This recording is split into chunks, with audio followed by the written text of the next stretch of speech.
ఈ భారము దినదినము నాకు కలుగుతున్నది. మధ్య చెప్పడం అన్నమాట.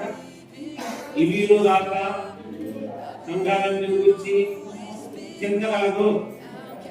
దేవుని చెప్పక్కడ సంఘాల గురించి చింతగలదు. ఈ భారము దినదినము నాకు కలుగుతున్నది. ఇప్పుడు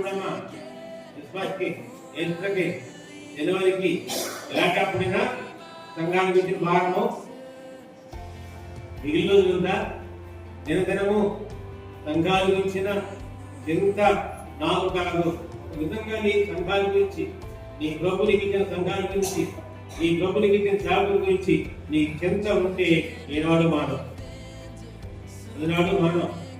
గమనించండి. బైబిల్ చెప్తా ఉంది ఇవిలు కాకుండా అర్థమేంటి? పైకి చదువుకోండి. చాలా శ్రమ పడ్డాడు పౌలు గారు. దాదాపు 20 ఉంటాయి. లెక్క పెట్టే మీరు లెక్క పెట్టుకోండి. దాదాపు 20 ఉంటాయి. ఇవిలు కాకండి ఆయన లైఫ్ శ్రమలు. పౌలు గారి లైఫ్ శ్రమలు చౌలు ఉన్నప్పుడు చెప్పాడు.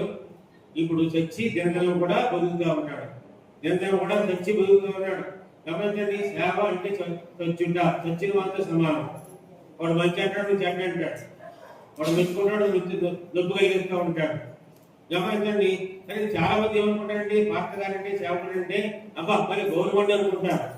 గౌరవాన్ని ముందుగా కలిసి జీవించాలా. అన్నవాడు అనకూడదు, తిన్నోడు తినకూడదు. గమనించండి. నీ సొంత ఇంటికి వెళ్ళి నువ్వు ప్రార్థన చేయాలి. ప్రజలు ప్రార్థన చేస్తారండి. నేను ఉందని చెప్పాను మందిలో కలగండి ఆవిడ అంటే గుర్తుంది. కుదరదు. ఇంటికి వెళ్ళాలి, మాట్లాడాలి, మాట అనవచ్చు, తిట్టవచ్చు. సచ్చిన వాళ్ళు కనుక దేవుని సేవకులు దేవుని యొక్క వైపు చూసి మనం అందరితో సమాధానంగా ఉండాలి.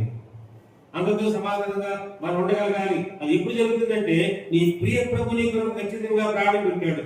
ఆయన ప్రాణం పెడితే ఆయన నేను ఇవ్వాలి, ఆయన సంతోష పెట్టాలి అనేది భావన ఆలోచన నీకు వస్తే నీ జీవితంలో ఖచ్చితంగా ఆనందంతో సమాధానంగా అందరితో సమాధానంగా.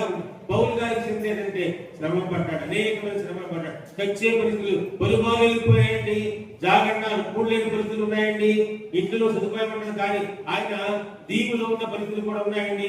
పాపు కాళ్ళు కూడా దెబ్బతిన్నాడండి. ఆయన చచ్చిపోవాలని అనుకున్నారు అక్కడ ప్రజలు, కానీ చావలేదండి. గమనించండి, రాళ్ళతో కొట్టాడండి, అయినా సరే సహించాడు ఆయన. కారణం ఏంటంటే ఉంటే ఒక వాగ్దానం. నా ప్రభు నాకు దర్శనం ఇచ్చినప్పుడు, నన్ను ఏర్పాటు చేసుకున్నప్పుడు అన్యజనులకు సువార్త ప్రకటించే నా సాధనము నాకు అనేకమైన శ్రమలు అనిపిస్తాడని దేవుడు నాతో చెప్పాడు. కనుక నేను శ్రమలు అనిపిస్తానని తప్ప చావను. నేను చస్తే ప్రభు కొరకే చేస్తాను. నిజమే, ప్రభు కొరకే సాగితులుగా ఈయన తెలుగు ఎంచుకొని చనిపోయాడు. ఏసే దేవుడు, ఏసే దేవుడు, ఏసే దేవుడు అని ఆయన ప్రాణం పెట్టాడు.